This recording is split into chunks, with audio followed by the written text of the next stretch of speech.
Bonjour à tous, bienvenue au milieu de cette semaine tumultueuse pour le XRP et pour laquelle un nouveau momentum s'est constitué. Nous allons parler du marché et des événements qui se sont déroulés durant ces 6 derniers jours et en particulier l'injection par Ripple Lab de plusieurs centaines de millions de jetons qui ont contribué à cette chute de prix bien au-delà de ce que nous avions fixé comme seuil de support, quelque chose qui était solide contre la hausse et qui finalement n'a pas résisté.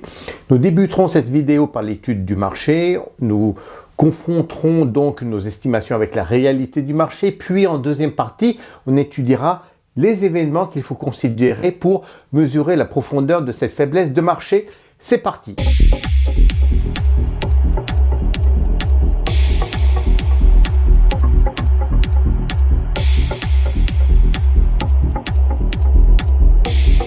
Dimanche dernier, nous avons identifié la fin de notre momentum haussier. Nous avions 5 chandeliers négatifs qui ont été suffisants pour confirmer le manque de dynamisme dans l'achat du jeton. Mais c'est surtout une réversion dans le RSI qui nous confirme qu'on ne peut avoir confiance dans une éventuelle reprise du prix du jeton. En tout cas, avant la fin de ce mois de juin, on constate une chute de 6% de valeur du jeton qui s'est produite durant toute cette semaine. Alors, par l'usage, je privilégie l'étude du RSI pour me faire une opinion de tendance sur le marché. Je pense que vous l'avez vu, je pense que vous le savez.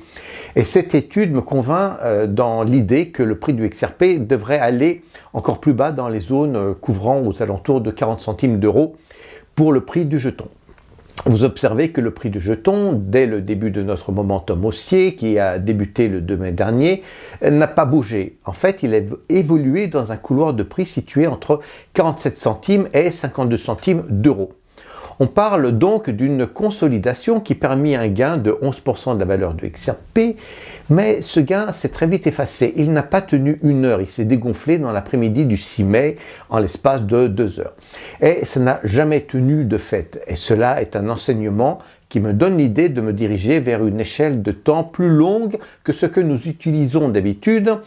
Or, effectivement, si on se rapporte à une période d'une semaine sur la charte, nous n'avons plus de doute que les intervenants perdent leur confiance dans le jeton, en tout cas en ce moment.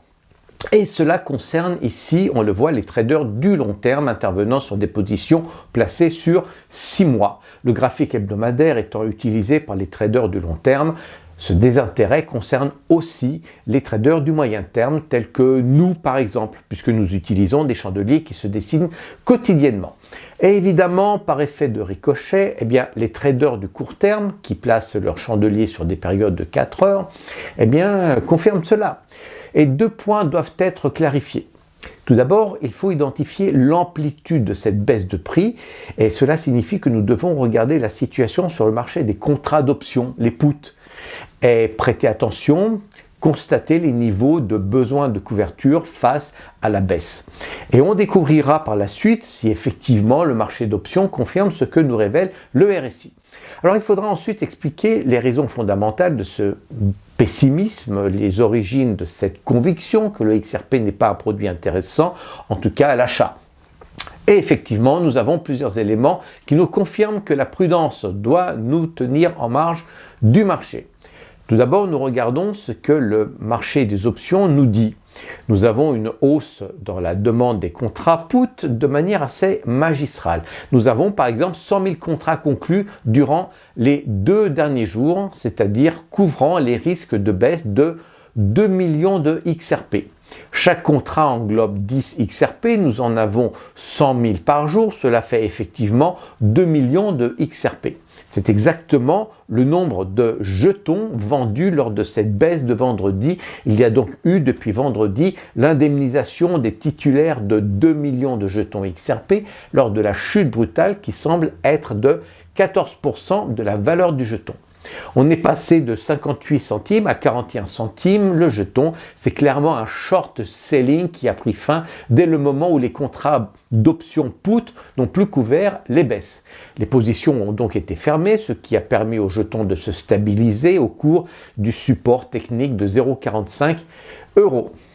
Donc cette baisse de vendredi n'est que spéculative, c'est une mécanique que j'ai expliquée d'ailleurs dans ma vidéo du 28 mai dernier. Lorsque vous vendez des jetons que vous ne possédez pas, vous devez avoir un partenaire, une sorte d'assurance qui garantit l'achat des jetons au prix établi par avance dans le contrat. Or ces contrats sont ici. Mais cela n'empêche pas qu'il faudra être attentif et observer de plus près le marché des options. Si nous avons des contrats qui se concluent afin de garantir les baisses de prix partiellement établies en dessous de 0,43 par jeton, alors il faudra considérer une baisse beaucoup plus profonde.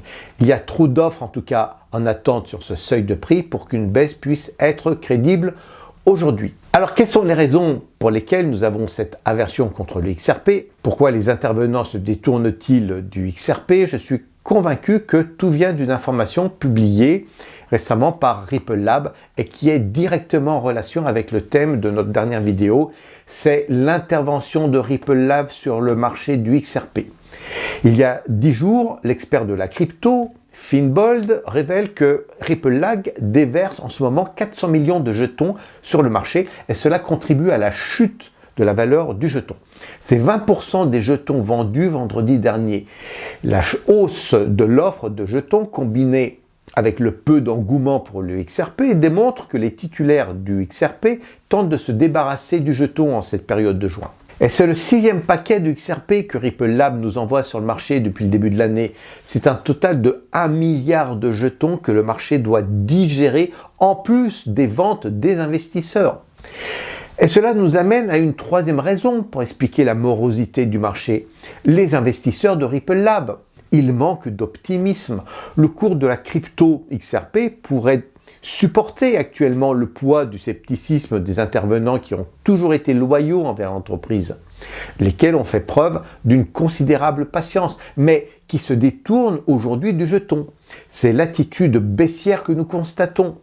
Ce que les adresses actives du XRP révèlent, c'est que les baleines, ceux qui sont titulaires d'un volume énorme en XRP, tentent de se débarrasser de ces jetons, toujours en baisse depuis décembre 2023. J'ai trouvé cet article dans Finance Square qui confirme que 20 millions de jetons ont été vendus par l'une des baleines durant le mois de mai.